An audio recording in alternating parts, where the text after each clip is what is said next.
Granddaughter Berkeley Martin. She's in 4-H and she's real shy, so she's got to speak real loud. Like her grandpa.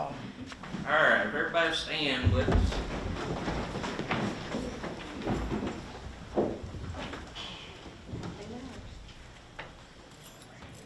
Attention, salute, pledge.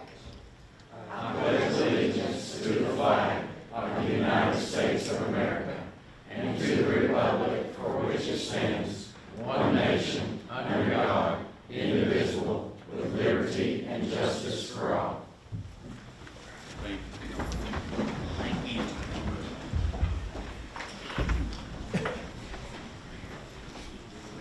Sorry, I got lost. That's all right.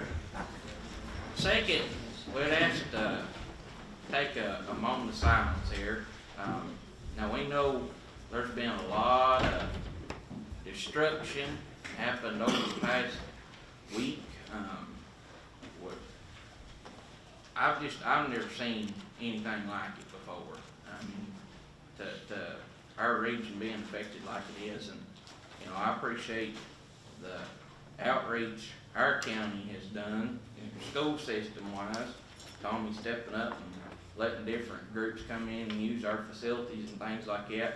I know it's been a blessing for those folks that's been displaced. So as we take this moment of silence here, let's remember and pray for those folks that they'll have the healing, I guess you could say, that they need. So let's have this moment of silence.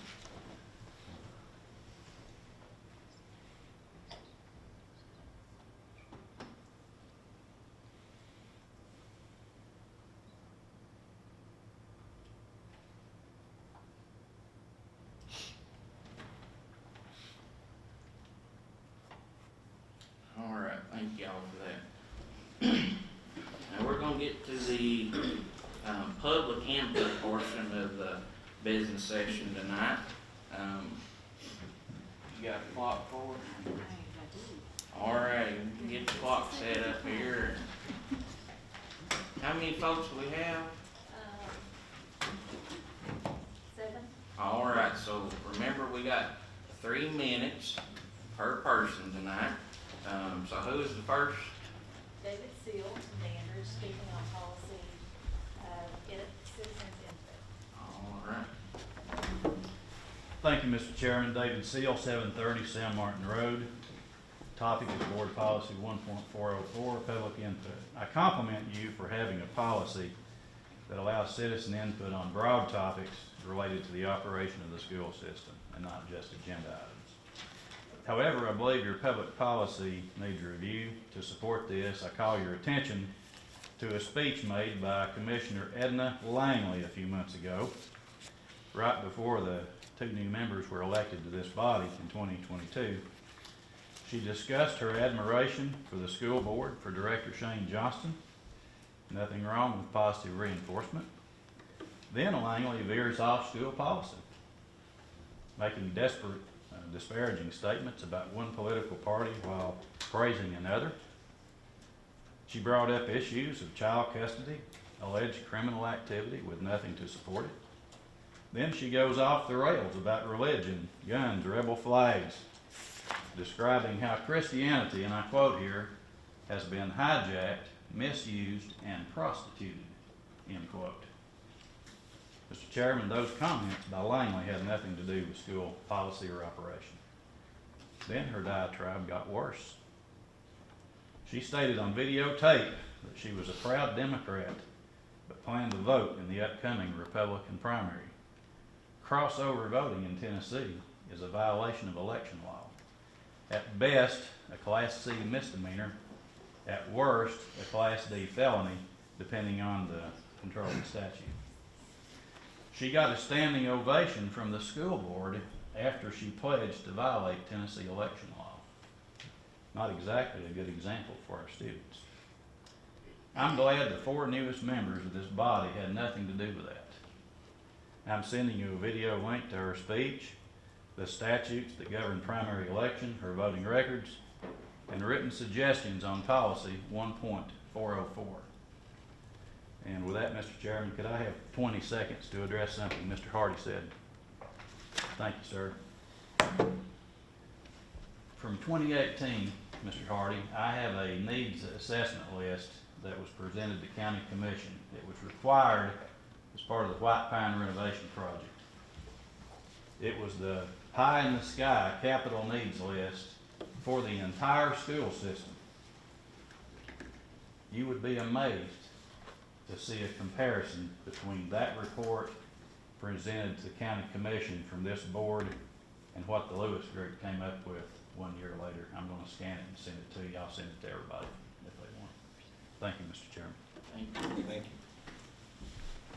All right, Next is Kara Campbell from Jefferson City, speaking about Jefferson Elementary. all right. You need to get the clock I'm fixed. so sorry. If you give me 1 second, I will see. if It's I can- okay. Ms. Sharp, I'm a teacher. I'm used to going over. It's I'm gonna okay. do it 3 times because that's all I know to do right now. Are you all right with that? I'm good. I've timed this and I've gone over, so just bear with me. Ladies and gentlemen, friends and family of Jefferson Elementary School, esteemed members of Jefferson County Schools, I thank you for the opportunity to speak with you tonight. I want to start by expressing my heartfelt appreciation for prayers and concerns during my recent health crisis. Your dedication to our students, staff, and community is to be commended. Tonight, I stand before you and acknowledge those efforts, but not only to acknowledge those, but also to address a matter that weighs heavy on the hearts and minds of many within our community, which is the safety and health of those affected by the current conditions at Jefferson Elementary School building.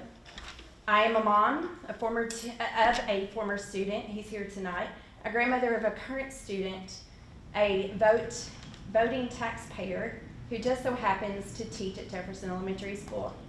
I'm privileged to do so in my tenure with Jefferson Elementary and Jefferson County Schools. I truly appreciate how former colleagues throughout the state are envious of Jefferson County Schools and what we're doing. Additionally, I'm serving currently as a Distinguished Educator Council member for the Governor's Council of Financial Literacy Commission. This commission serves as a resource to teach students K-12 about money management and investments, as well as useful classroom management tools. This would not have been possible without the leadership at Jefferson Elementary School, establishing a school-wide culture of professional excellence while working in a crumbling building. As a former recipient of Governor Lee's recognition for outstanding leadership in the field of financial literacy, I am not the exception at Jefferson Elementary School. I work with the best of the best. Some of them are here tonight. I'm privileged to work with a group of professionals who are exceptional. Exceptional because they go above and beyond. They know how to work in deplorable conditions and yet encourage students to strive for academic excellence. These excellent educators have taught me how to be flexible, resourceful, adaptable, and most importantly, how to persevere. That truly is a culture of excellence of Jefferson County and Jefferson Elementary School. As we know, a safe and healthy environment is fundamental to effective learning. Unfortunately, there are aspects of our current facility that are concerning. Reports of inadequate ventilation, outdated infrastructures, and insufficient safety measures are among many. Those alarms have raised concerns from parents and teachers and students that are here tonight. That poop, Ms. Vines, is a story that's already been documented. Our schools should be sanctuaries of learning where students can thrive without worry for their health or their teachers' health being compromised.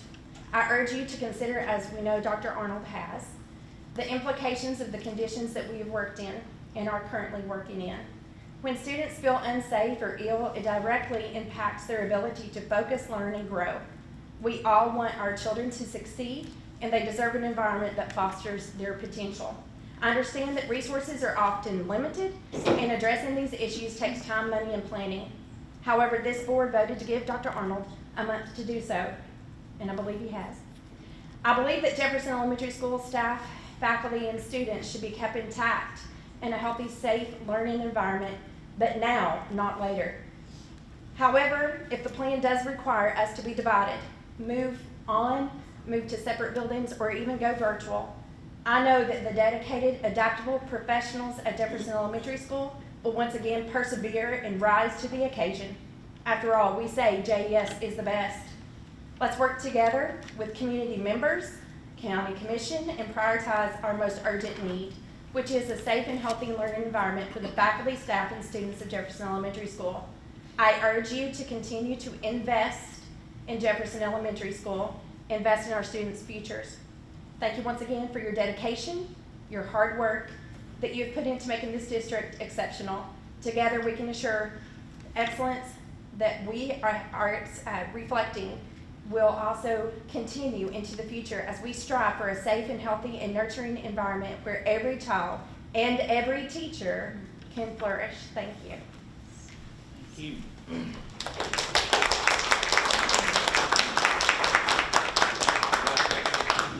Okay, good deal. All right, who's next, please? Next is Bradley Newman, speaking about Jefferson Elementary. All right.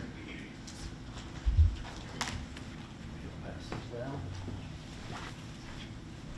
Pass this down. I'm Bradley Newman from 2021 North Sizer Avenue in Jefferson City. I'm speaking in regards to Jefferson Elementary School. On August 6th, WBIR ran the first story. My wife talked to our daughter's second grade teacher and learned more. I also talked with you, Tommy. You told me that the issues in the past were taken care of and the school is safe. I also talked to Craig that same day. And him and I agreed for me to take a tour of this school. On August 14th, I took a guided tour of the school with Mr. Day. While on that tour, I was given an air filter by Craig from the teacher from the classroom. So Tommy, look at me. When you're sitting there saying that somebody has trespassed on that property and has put children in harm's way, that needs to stop. If you notice in the packet I gave you on page 3 and 4, or 2 and 3, is an inherent inspection for the 6-month inspection done by Austin Bridgewater.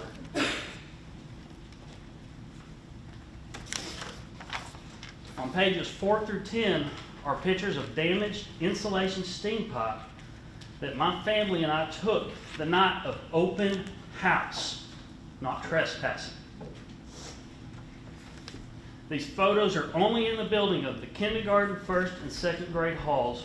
We did not go down the 4th or 5th. And didn't we just have asbestos found on the 4th grade hall classroom? On the next page,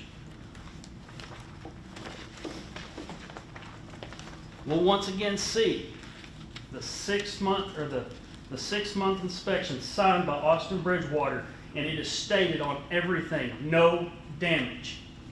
Are we to assume in the last 5 months all this happened, with 3 of those months being the summer? It's almost as if somebody just filled out some paperwork and went on about their day and did not do the inspection, because there's no way this could all happen in a 5-month period. So now we are on August 3rd or October 3rd, and I want to see September's 6-month inspection, which Mr. Day does not have in the school where it should be. And Tommy, I called you today and you didn't have no clue about it. Thank y'all.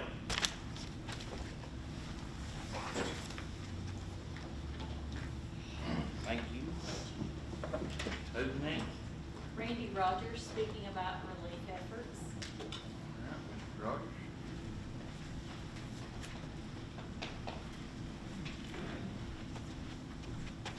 I'm going to divert just a little bit. Randy Rogers, 710 Chestnut Grove Road. We need to build a new elementary school in the story. We got the land. Board's already got the money. I think the argument's the wrong place. If you go to the ones who control the money. But on a good note, I am so proud of our teachers and our administrators from this past week. When that hurricane hit,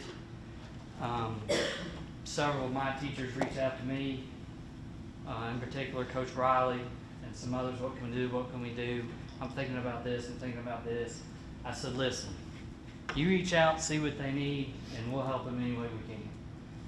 Greenville High School football's been practicing in our place. They've actually on fall break. They've been in our place 3 days in a row, practicing they come about 9, they bust them up. They go to weights, they practice football. And I did not know, but Coach Riley had worked out. He has fed them 3 days in a row. Today, our culinary class fed them. Paige Kyle, our volleyball coach, we were supposed to play at Cotton County on Tuesday, which was their senior night. They obviously couldn't play, so she reached out. We moved the game to our place. Cotton County had their senior night in our gym.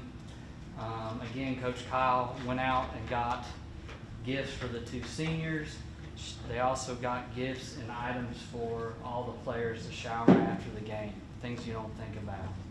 Up until this point at the high school, and it's been a county-wide effort as far as getting water into Cotton County. Cases are being delivered, who delivers the most. You know, my better half tells me it's Newmarket, but it may be the high school, but we can settle that later. But I know all schools have been in it. But at the volleyball game, we took no entry fees and raised $1,100 that's going to be donated. We also had people bring water. Soccer game tonight, they were bringing water for free admission. Just, you need to know what kind of people you have working. And like I said, this ain't me, this is them. And they just knew that, you know, Coach Riley, when he called me, he goes, I know you and Dr. Arnold will be in favor. This is what I'm thinking. I said, just go for it and we'll make it happen. Tusculum football's been practicing in our place. Carson Newman's housing them, but they can't practice over there. I don't understand that. But they've been practicing in our place. And, you know, the text messages I've gotten from Greenville administration, Cotton County's administration, it was a good thing to see what Jefferson County stepped up to do. And when you think about the schools I mentioned, you know, they drove past places that were closer to come to us. And I think that speaks volumes of our teachers and what we got here and our people, and I just want to say thanks for that. Thank you. Thank you. Thank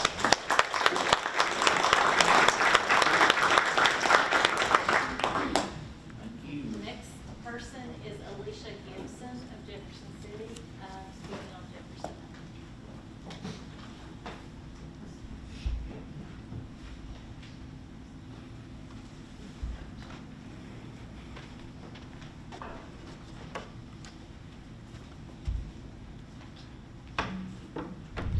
My name's Alicia Gibson. I live at 2021 North Sizer Avenue, apartment 217 in Jefferson City, Tennessee. I am also speaking in regards to Jefferson City Elementary. I haven't had any children attend there, but my sister Kaylee attended there for 2 years during kindergarten and first grade. She attended the first few weeks of her second grade year, and we learned the state of the school, and she has since been moved as of August 19th. During her time at Jefferson City Elementary, she had a lot of respiratory illnesses, and as any family would, we assumed that it was just normal school sicknesses, even though the doctor did inform us every time we had to take her that the illnesses were not viral. For an extended period of time, those 2 years, we were under the assumption that Kaylee was just a sick child. And it was very stressful. We would have to listen to her wheeze and have a hacking cough during the school year. And while it did clear up during the summer again, we were just under the assumption that she was a sick child. These illnesses would cause her to be up several nights during the school year. I know because my room is right next to Kaylee's. So when she would wake up crying in the middle of the night because she could not breathe, I would take her inhaler, and I would comfort her until she could breathe again. Obviously, we would take her to the doctor, and there wasn't a whole lot that they could do, being that it wasn't a viral infection other than the inhaler. She did not have these issues when school was out, and she hasn't had these issues this year thus far. She started to get the cough again when she was first attending, but it has cleared up, and she has been doing much better. We are very thankful for that. We're thankful that she's out of the school and that she is feeling better, but I know that's not the case for the other students that are still there or the teachers. So I appreciate that you guys are still keeping this on the agenda, and I hope that you continue to do so moving forward. Thank you.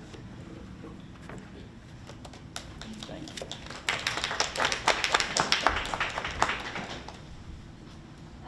Next is Jody Newman from Jefferson City.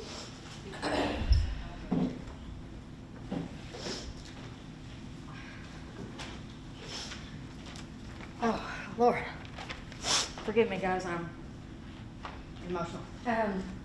My name is Jody Newman, 2021 North Sizer Avenue, Jefferson City. The last few times I've been here, I've spoke on behalf of myself and my family, but I've had enough of my family to speak. Tonight, I'm going to speak on behalf of the coalition. During my time of doing this, I've been taking a lot of extensive notes since I started talking to people, and because I'm a note taker. So I wanted to give you guys, I went back through my notes, and I want to give you a highlight of what people have said to me. So to kind of anonymize it, I've took their names down to the first. So bear with me. Kayla said that her child's been coughing since school began this year. All tests are negative. Monica's kids missed 4 days within the first 8 this year due to illness. Her kids were out 30 days last year. Christina's son gets a loud, barky cough for weeks at a time, and JES makes his asthma worse. Danielle's kids have allergies, watery eyes, lots of breathing treatments, strep, ear infections, skin rashes with unknown causes, sinus infections, chronic cough. Missed 27 days last year. Kristen's kids have a deep barking cough, ear infection, sinus congestion. Ashley's kids have throat and respiratory infections, but they're never viral, had surgery for it. Juanita's had her 3 kids removed due to the concerns at JES. Last year they were sick so much they got truancy letters for being sick. One of the teachers said, well, I get sick too. She said she had no idea about the extent of the asbestos, even though she'd been working there for years. One teacher's had cancer twice. One teacher's had cancer once. One teacher said that everything that has moisture in their room when they return from the summer, mushrooms growing on their carpet. Another teacher said paper products and the students' projects stay soggy from humidity and moisture. A former staff member told me that they have had lifelong asthma after spending their whole career working in the cafeteria. Jody said that her children have had recurring ear infections, sinus infections, and missed over 20 days last year. Jeannie's grandkids have headaches, earaches, and sinus infections. Morgan's child stayed sick during kindergarten, but hadn't had one bit of issue during summer break, and illness returned since school came back. Another Danielle's kids missed over 24 days last year. Carrie's child was sick with migraines in elementary school and abdominal pain every day of the year. Sonda's child was ill within 4 weeks of school starting this year and has been ill since. Sierra's 3rd grade child has chronic bloody noses and headaches. Tiffany's 5th grader has debilitating headaches since he began at JES. He's in 5th grade and every single day comes home crying over his migraines. Every day, can't eat dinner. Katie's 5th grade child was hospitalized already this year from an asthma attack. A former staff member has an asthma attack when they go back and visit their family in the school and can't go in there. Another Danielle's child has missed 21 days of school this year, October 3rd. Misty's children have headaches, coughing, sinus issues, missed over 20 days last year. Amanda's child is extremely sick this year with double ear infections, even though her other kids that go to other schools, it ain't viral, they're not getting sick. David's child has missed 15 days last year, and his wife subs and has constant illness, including headaches, sore throat, and cough. Seems to be a trend. Teachers, another teacher says they have to throw away stuff that they buy out of their pocket every year because of the mold that grows over the summer. Marcy says her child suffers from dizziness and adolescent migraines. Again, 5th grade and under, guys.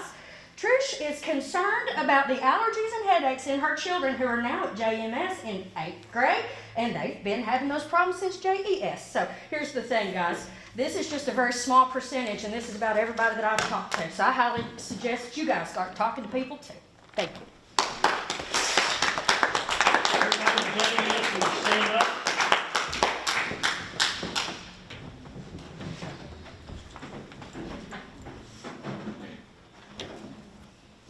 Who's our next speaker? Our next speaker is Michelle White, Jefferson City, speaking about the maintenance list. Michelle Adler. When I was listening to the work session, I actually wasn't even going to speak tonight, but after listening about the maintenance, I just have to say that I was kind of surprised at the responses here. I know that the maintenance in these schools has been a big issue for a long time, and I can just tell you I'm a very task-oriented person myself at my house. every day, you know, on my bar, I have a calendar, and it has seasonal, everything I gotta do in a season. You know, every season, we have certain projects we gotta do around our house. And I have my monthly calendar set. Then right there on my island, every night before I go to bed, I review what my priorities are for the next day.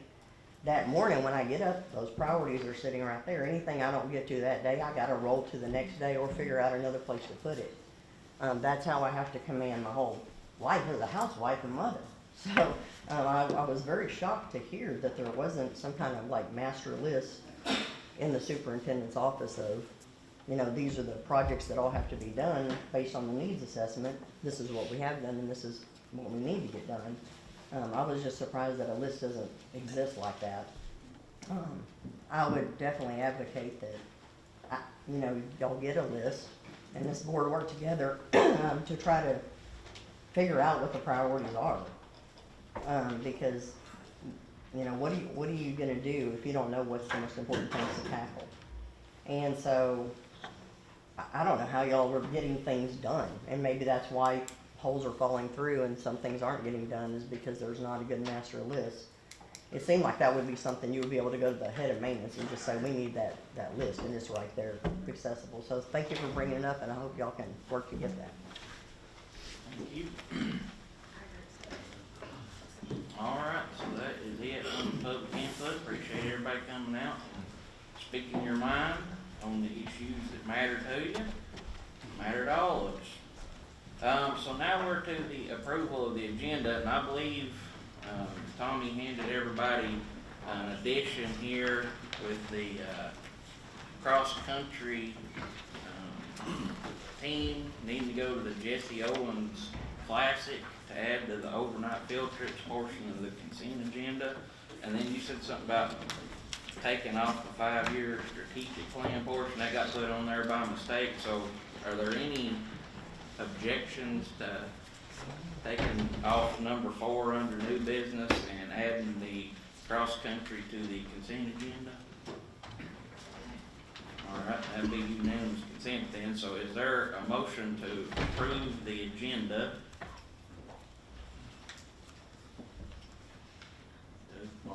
Make a motion to approve the agenda. Doug moves to approve the agenda. Do I hear a second? Danny seconds. All in favor, raise your right hand. All right, unanimous approval of the agenda. So make sure you write down here to take out number 4 under new business and add the cross-country field trip under overnight field trip. So now we're, I got really bad toothache, so my mouth's getting dry. We're on the consent agenda. Are there any changes to the minutes before we move on? Yes. Yeah, I'd like to make a correction to the minutes under school commissioner input where it says, it's supposed to be, where it says, policy number 1405, well, it was supposed to be 14. Okay. Policy 1400, school board meetings. Where is that one at on here? Last page. Oh, right here. Yeah.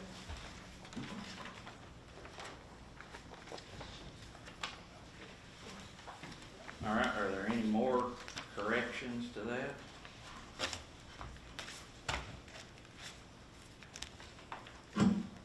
All right, so I'm just gonna read this. There's nothing to take away, we're just fixing that portion there. The request does not need second, don't need to be discussed, no votes taken or moved or anything like that, so there's no problem with fixing that, correct? All right. And that means we will go on to the approval of consent agenda. Is there a motion to approve consent agenda? Dawn has made the motion to approve consent agenda. Is there a second? All second? All in favor? Show raising your right hand. All right, unanimous, 7-0. Okay, good deal. Committee reports, I'm gonna turn this over to, Mr. Ibbotson. The policy committee met before this meeting at about 4. There was one policy, number 1.400, school board meetings, that Mrs. Mayor asked to have amended. You should have a copy of that. The amended sections are in yellow. We voted unanimously as the policy committee to present this for first reading to the school board. All right. So since this came out of policy, it doesn't need a second. So is there any discussion? I'll let Mr. Ibbotson go first. Since Ms. Mayor proposed it, I will let her have first crack. All right. I wanted to do this because having all of the meetings stacked back to back to back to back on one day can be pretty challenging for people who are working. It makes it challenging you gotta take time off from work for some folks. And what I'd like to see is the meetings broke, across a couple days. That meaning the work session and the business meeting, to make it more convenient for our citizens. And that's how I feel about moving forward on that. That's what I say. All right. Doug? I support this because, for another reason. I think that during the year, at least in the couple years I've been on the school board, we have had work sessions that I think we could have used more time to discuss things. And I think we had to kind of abbreviate those meetings because we had people here for the business section that abuts right up to it. And out of respect for the people who spent their time to come out, we didn't want to infringe on the general population, their time. So I believe I would much rather have as much time as we need to discuss things thoroughly, rather than not have enough time to discuss things thoroughly. And usually we have enough time, but there have been 2 or 3 times where we could have gone into more detail. We should have gone into more detail. So having the work session and the business session on different nights where we're not crammed up against each other, I think makes a lot of sense. Thank you. Dan, you got anything since you're on there? Anyone else got anything? Question? I just feel like, it'll provide more convenience to the citizens, and encourage more involvement if they can get to the meetings at a more convenient time, rather than trying to take time off, at 4, 5:30 to get here on time. A lot of people are still driving home from work or that, so I'd like to see more citizens involvement. Anyone else? Carter? So these are to break up the 2 work session, the work session and the business session. Does it have a time down? Are we doing this to start like at 6 instead, or still start at 5:30? I mean, does it specify that? So we discussed about 6:30. I For believe, both of them? Yeah. look at the original policy, there was no time in there, so there was no time actually added into this. I think that's something they're gonna discuss at a later time. We had it covered about 6:30. 6:30. I do think that would be a little more convenient for a lot of people. I know that was a big struggle when I wasn't on board yet, but coming to the meetings was trying to get here, trying to time it with, trying to, maybe wanting to speak. And then if it's real busy, you may be sitting at the end of the totem pole and speaking. So I don't have a problem with this.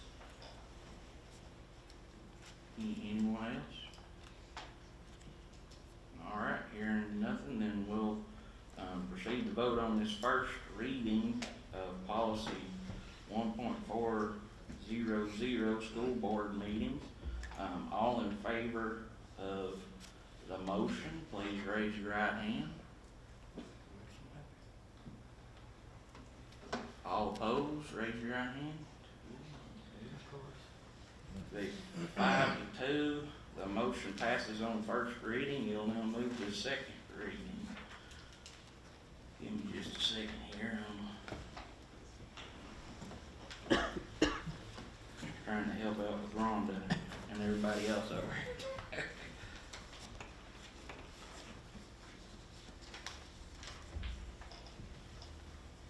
All right, then that moves us to the budget amendments section here, and we have 3 budget amendments. I'm just gonna read over those real quick.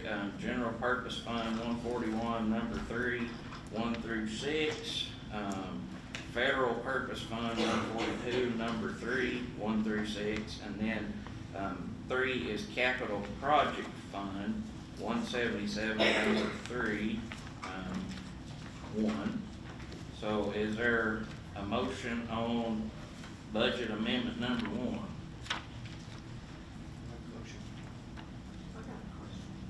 Hold on, we gotta get, is there a second? Second.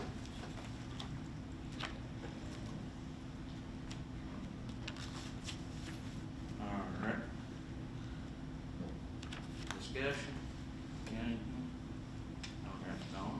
On this first page here, where it says under item 1, special education, psychological personnel, who or what organizations is that money going to fund? I guess this is a question for Tommy or. Yeah, so this funds are, this is our current personnel. Current school sites receive a stipend from the University of Tennessee through a grant. So it's our current employees receive that stipend for retention. Correct? It's an internship program built through UTK that we partner. We host interns and they are paid to train and then we retain them as employees. Are they counselors?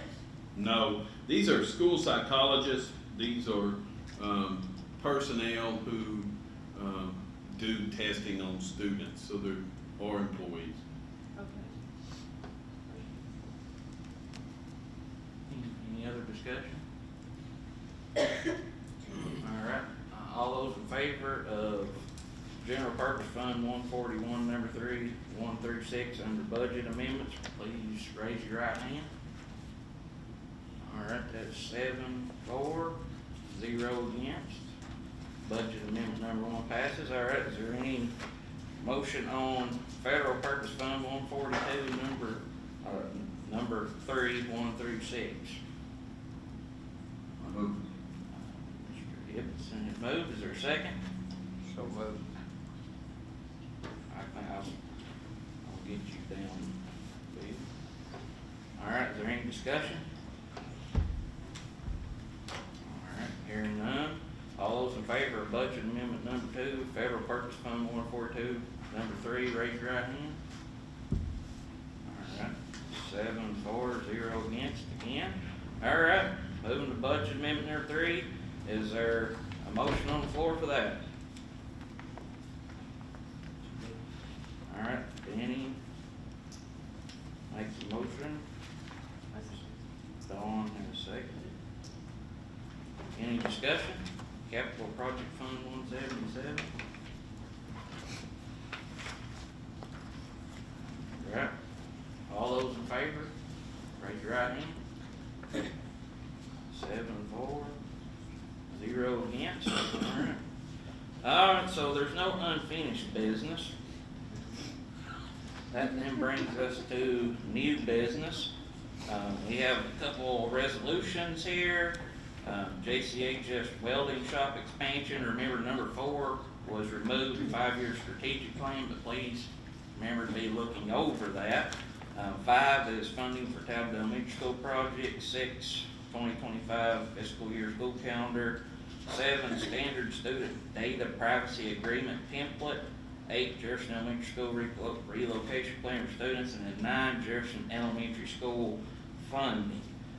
So we'll start with number 1. Is there a motion for the resolution on student nutrition? Don's made a motion to accept the resolution. Is there a second? Paul has seconded.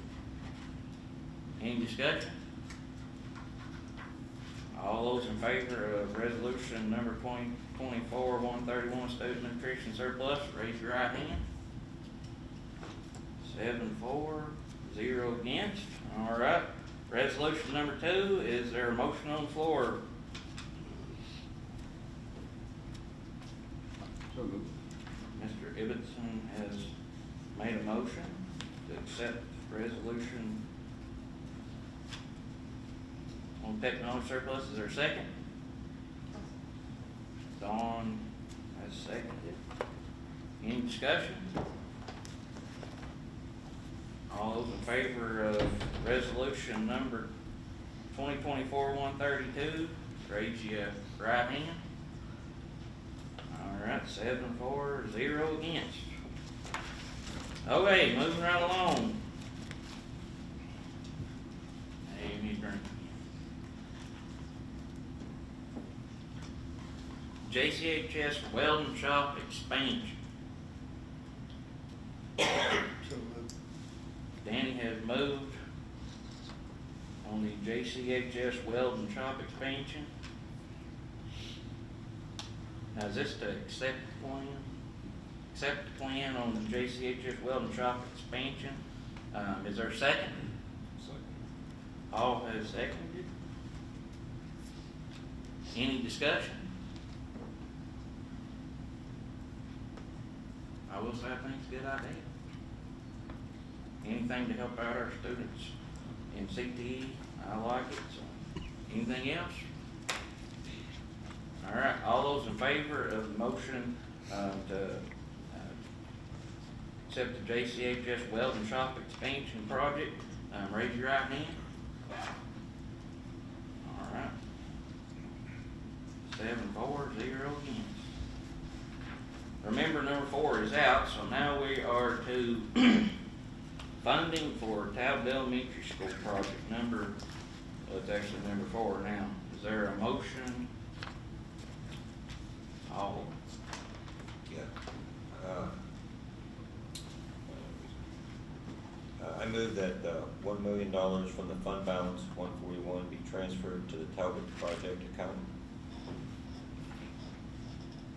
We need to know the account number on that one there. No. Okay. Can you hand that over here? You can- 1 million from fund balance to tell, you got that. Okay, I'll read that again. Mr. Hardy's moved that $1 million from fund balance be transferred to the Talbot project account. Is there a second? Second? Mr. Ibsen has seconded. Let you start the discussion now. Yeah, I took a lot of account what Dr. Arnold was talking about earlier, and I appreciate it very much. I do think we're kind of getting into where we're gonna have to account for how much money is in our fund balance when we do approach the county commission. I'm a firm believer in making sure we have our money saved for things that we need to make sure we pay. I think it'd be irresponsible not to have money already sitting there. If the project comes in under, then we can always put that over to the Jefferson Elementary School or wherever else we deem necessary. But I think that securing another $1 million in it for a total of $3 million will cover the project. We're pretty safe on that. We're pretty close to it, but like I said, in another year, we're probably not gonna have a bunch of money sitting around to try to fund or finish up paying on projects. And I don't wanna be in that boat. Doug, you got anything you wanna add to that? Like I say, I'm a fan of earmarking monies, getting into the accounts, especially with these accounts, if we don't use it, we can always transfer it right back, whatever's left over, we transfer right back into the fund balance. So I'm in favor of this. Anyone else? Anyone else got anything? All right, so all those in favor to add $1 million from the fund balance, be transferred to the Talbot project account, raise your right hand. All right, that'd be 7-4-0 against. Motion passes. Keep, you wanna see it? No, I'm good. All right, next is the fiscal year 2025-2026 code calendar. Mr. Chairman, I make a motion to accept this approved or recommended by our group. All right. Motion's been made to approve the school calendar for fiscal year 2025-2026. Is there a second? I'll second. Danny is seconded. Any discussion? Bill, you got anything? Anything? All right, all those in favor of approving the school calendar for 2025-2026, raise your right hand. 7-4-0 against. Motion passes. All right, that brings us to standard student data privacy agreement template, and I believe this would be to accept that. Yes. Okay. Is there a motion to accept this template? I move that we approve the standard student data privacy agreement as presented. All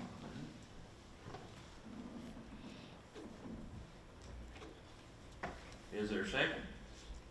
I'll second. Paul has seconded. Any discussion? Don, you got anything? Paul? Anyone? All right, all in favor of accepting the template as presented, raise your right hand. 7-4-0 against. Jefferson Elementary School relocation plan for students. Is there a motion on the floor for that? Mr. Hardy. Yeah, I'd like to move that the Jefferson Elementary School temporary relocation plan for students be approved as presented so that the director of schools can implement at any time he deems it necessary. You can keep that. I'll restate that again. Mr. Hardy moves that the Jefferson Elementary School temporary relocation plan for students be approved as presented, and that the director of schools can implement it at any time he deems it necessary. Is there a second? I'll second it. Got a second from Dawn. Paul, you got any? Yeah, Dr. Arnold has brought forth what we asked him to do. I trust his judgment in what would be the best move. I don't think there's any easy move. I think that he has shown his, over the years, shown his knowledge in what would be best for the students. And if something was to come along, I wouldn't want to be the one in the way to stop him from being able to implement something like that if he felt he needed to, and I don't think that it should have to come before the board. I think it's a plan that would work out. It would just, there's obviously logistics involved with it that I'm sure he's gone over, but he's in that position and I trust him. So. Don, you got anything? No, I think. Anyone else? Go ahead. I'd like to commend Mr. Arnold for what he's done. That took a lot of work to figure out the easiest, quickest way. It's not gonna be easy, we all know that, but, thank you. Doug? Yeah, I agree. First of all, Dr. Arnold, I know, met with principals. He spent a lot of time, and the principals going back and forth on what to do. And I honestly, if we deem to do the remodeling, there's no way the kids can stay there. There's just no way. It's a complete gut remodel if we go that way.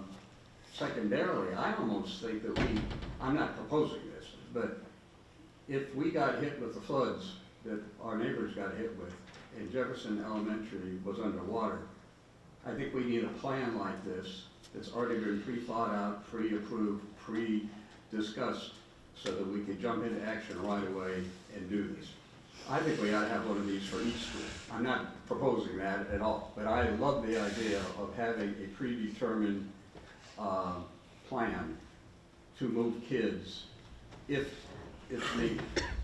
And again, with Mr. Hardy's motion, where when Dr. Arnold deems necessary, I trust his judgment, and so I approve. I absolutely agree with this. Anyone else? I'm gonna agree. I'll say thank you for getting it together so quickly. I mean, there's just, the more I thought about it, the more I did not envy the position he is in. I mean, it's to have to relocate, and I think about the poor folks that's having to make those decisions right now, what to do. It's a very tough thing, so I appreciate all the work that the director put into it, getting it done so quickly. Is anybody else? All right, then we'll proceed to vote, and I want to restate it that the Jefferson Elementary School temporary relocation plan for students be approved as presented, and the director of schools can implement it at any time he deems it necessary. All those in favor, raise your right hand. I'd be 7-4-0 against. Motion passes.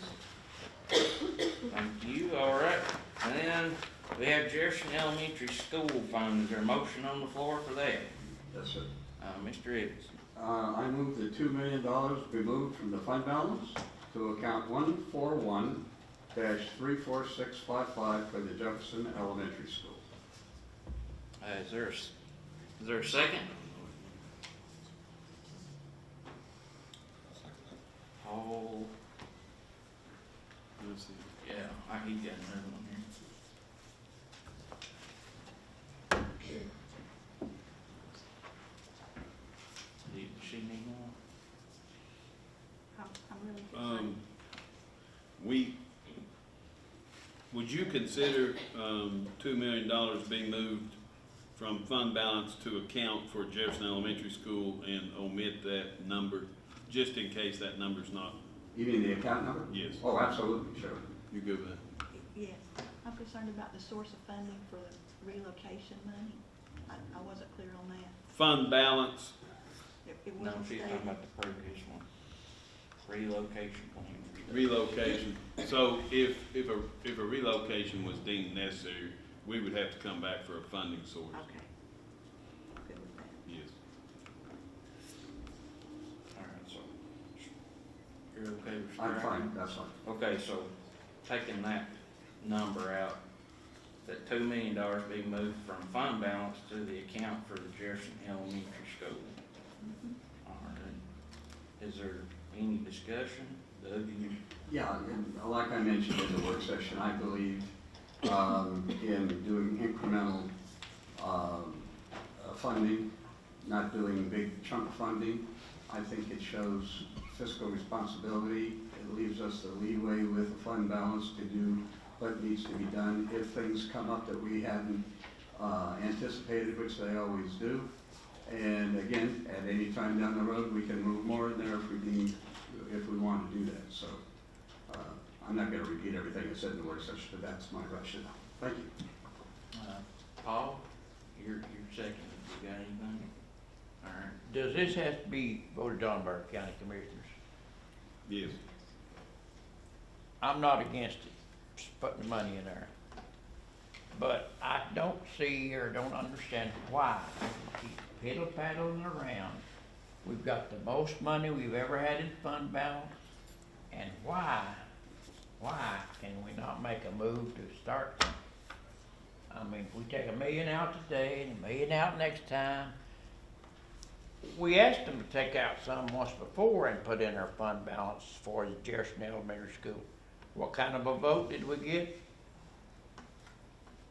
I mean, you remember what kind of vote we got when we asked the county commissioners to take money out of fund balance and put in the fund for the Jefferson Grammar School? How many votes did we get?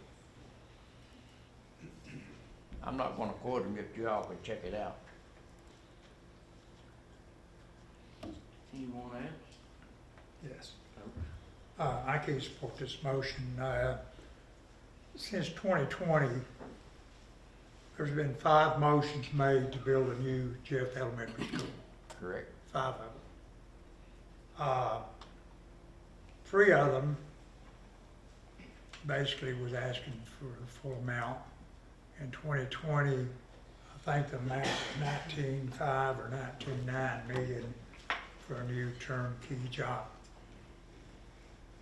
In 2023, a motion was made to utilize 11.5 million from our fund balance and reduce the request from County Commission to $18 million. That didn't even make it out of the Budget Committee. In September, Mr. Jarnigan made a motion utilizing fund balance and got the actual number down to 15 million that we would need from County Commission to build a new school. Never even made it out of this board. So we've had opportunities to build a new school. And would have already had kids in a new school by now. Or at least have the school under construction. But now, we've turned into the wind, you might say, if you sell a boat. You know what I'm talking about. But anyway, now we're going to try to get a number to remodel it. It's going to drag this project out even longer. And we have no idea what it's going to cost. So, you know, we've got a healthy fund balance.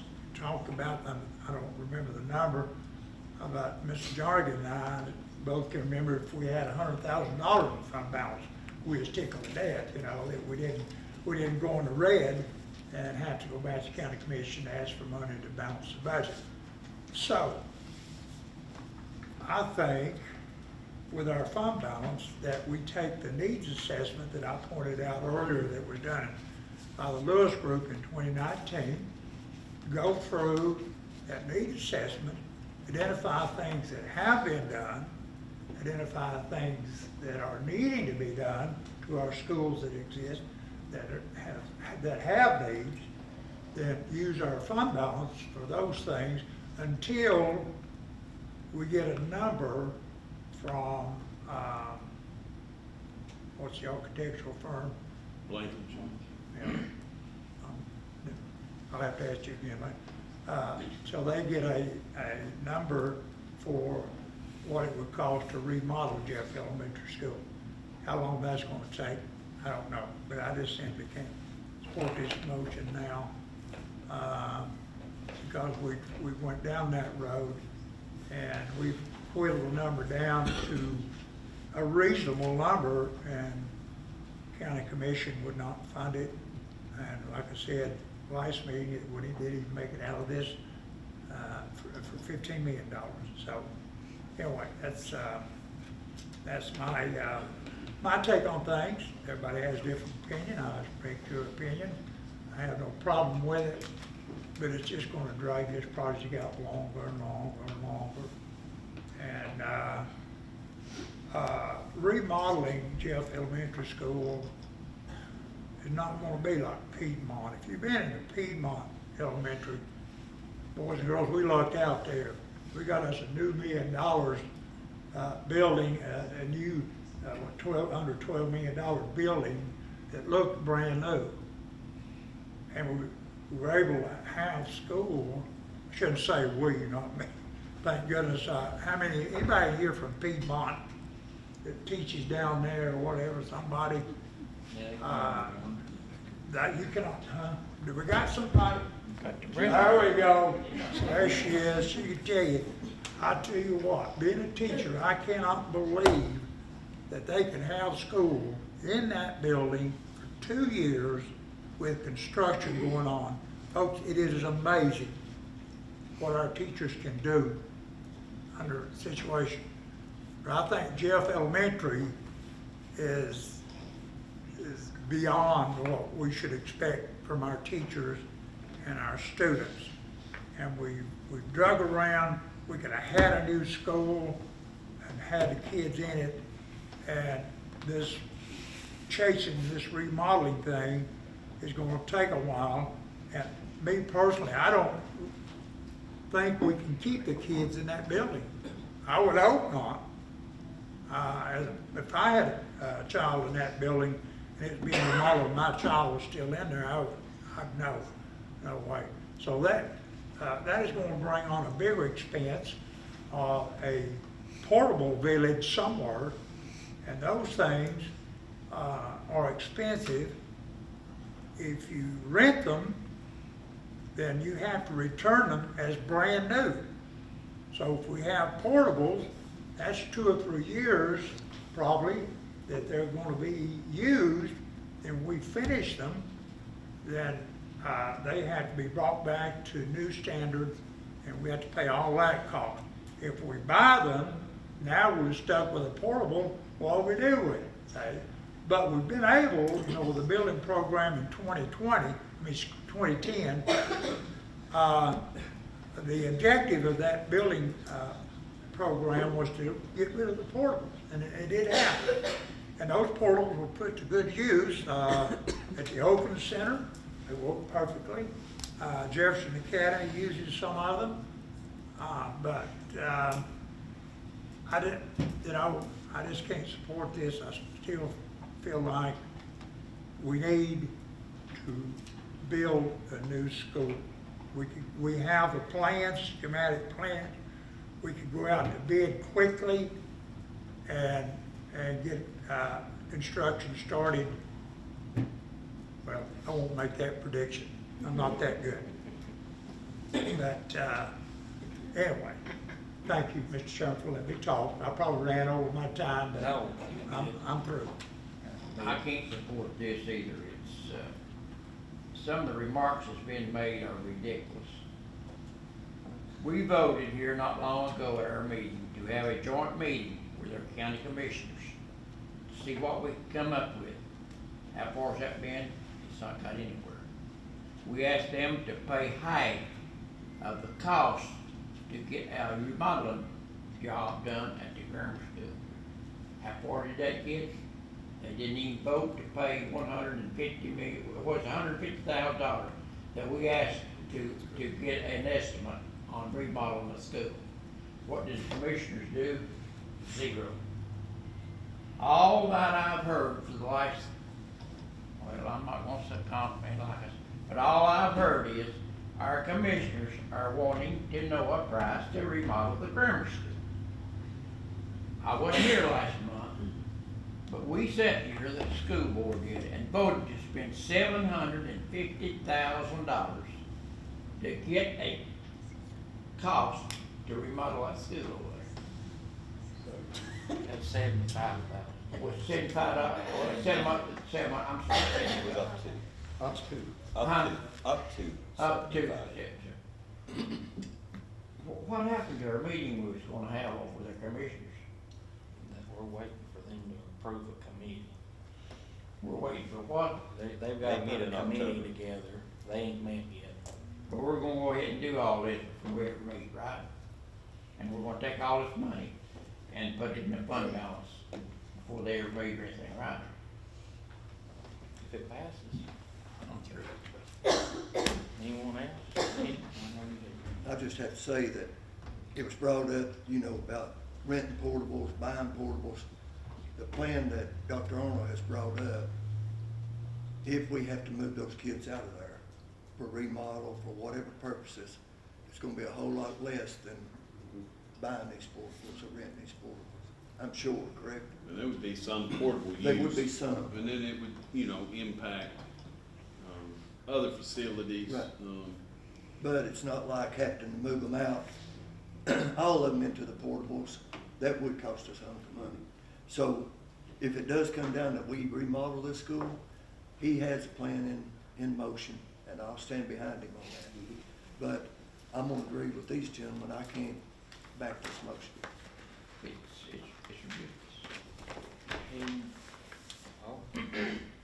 So for 5 years, it's been 5 years, I mean, correct me if I'm wrong, 2020, since there's been a motion to build a new school? Well, that's less than 5 years. Oh, this Four this is years? 2024. 4 years? 4 years. Okay, so 4 years, and we have $1 million after 4 years, 1 million? So if we were to do 2 million today, that put three, that's twice what we've got collected in 4 years. But we still don't have a new school.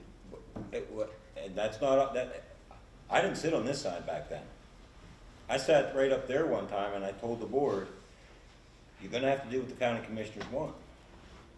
And what they want is an estimate, not some number just floated out there by some contractor. They want a real number saying what they're gonna get for their money on a rebuild. They didn't say you had to do it. I sat up there and told y'all, you're gonna have to pay some money to get this number. Y'all have gone back 5 times to county commissioners, and I've been at those meetings, and they keep telling you the same thing. Where's what we've asked for? They also now have implemented that they want to hear more about the Ibbotson plan, if I'm not correct. Yeah. Okay? Which adds another thing to the list. These county commissioners they do not, I'm telling you, they do not want to meet with us unless we have that stuff in hand. They're gonna look at us and laugh at us. And I'm not prepared to stand there and be the laughingstock of the county again, because it's been happening for 5 times. We keep going back there, even a special called meeting, they met just to listen to us, for them to say, where's the stuff we asked you for? And all we've got is $1 million in an account after 4 years? That's why I'm for this. Let's start putting money in this. Let's start, it's a savings account basically. Let's start putting this money in here and let's start earmarking this stuff so that we have some money. Because if we go to them and they know we have $9 million sitting around having to pay for things that we know we have coming up, where are we gonna be? They're gonna say, well, you have $9 million. Then we're gonna have to use all that $9 million. We won't have anything for the rest of this year to do anything. We need to be really watching what kind of money, that $16 million is just sitting there to go use in a new school. We have a lot of other priority and responsibilities that we need to be making sure we use this money for. But I am for putting $2 million in there. I think it shows good faith that we plan on doing something. We've already got the first step of relocating these students if we have to. I'm for it, but I think we need to make sure we get the story straight. We've gone back to the county commissioners 5 times, only one time with a number. They didn't even like the number because it was made up or whatever. Let's start thinking before we waste other people's time. They obviously like only meeting 4 times a year. Let's make it to our benefit when they meet, and we meet with them. That's all I got. Good.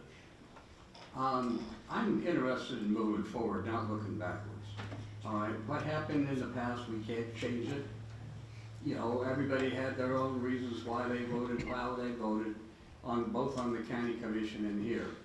All right, we've tried a certain, method of getting money. It hasn't worked. Let's try something new. Like a certain person says, what do you have to lose? All right, so I would like to, obviously I wouldn't bring this up to this board, and I'd like to call the question. That requires a vote, but I'd like to speak first. Okay. He's calling for the question, but everybody gets the opportunity to speak. You can't make that motion if somebody else just wants to speak, okay? Go ahead. I would like to point out, you're not trying anything new. Mr. Jernigan tried the same thing. That's why there's $1 million in a reserve account earmarked for Jeff Elementary. He also made a motion to put $6 million more in that account, right, Mr. Jernigan? And county commission didn't go for it, and they turned it down. So this is not a new plan as such. And so we have tried other things, okay? But we had a motion to build a new school. and the motions rule. Nobody ever made a motion to remodel until when? A month ago? Right, September? Right?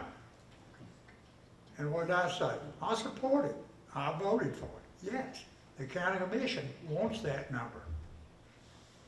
But I'm not a construction manager. The last motion's made, $15 million. I don't think you can remodel Jeff Elementary for $15 million. Not even come close. But we could have built a new school with $15 million and using our fund balance. That's the point I was trying to make.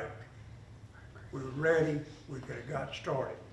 But we've taken another route, that's fine. Come back with a number, and the school can be remodeled and follow that paper, that scope of work. I guess what it calls that, close enough. And if we can remodel that school and it can turn out like Piedmont, I will be happy. I don't think it can, but it's just gonna take more time now. We just, clock just keeps ticking. Is there anything else? We don't even have to worry about question then, we'll just go to vote. All those in favor that $2 million be moved from fund balance to the account for Jefferson Elementary School, please raise your right hand. That's 4. All those opposed? That's 3. Vote is 4 to 3. Motion passes to move $2 million from fund balance to the account for Jefferson Elementary School. That brings us to the end of the new business. That puts us on school commissioner input. Anybody? Go. I'd like to go on record. I'm not against a new school in Jefferson City, elementary school. I'm against the way it's being drug out to get to that new school. I support it 100%. Anyone else? I would like to reiterate, I appreciate the way the director has handled the crisis that's happened over the past week and allowing everybody, and Principal Randy Rogers at the high school, allowing everybody to come in and use the facilities.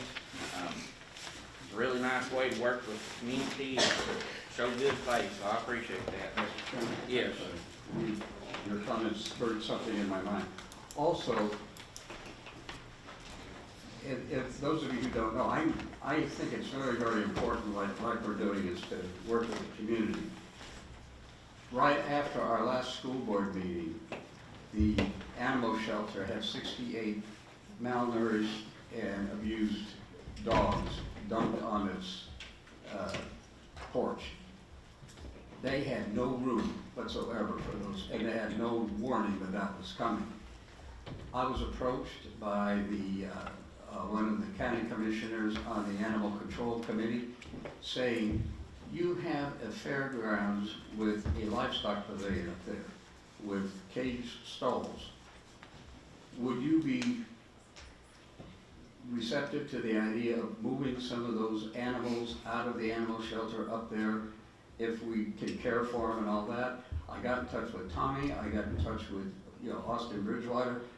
Within 5 minutes, I said, you let us know when to turn that water and that electricity on, and we will. And they did.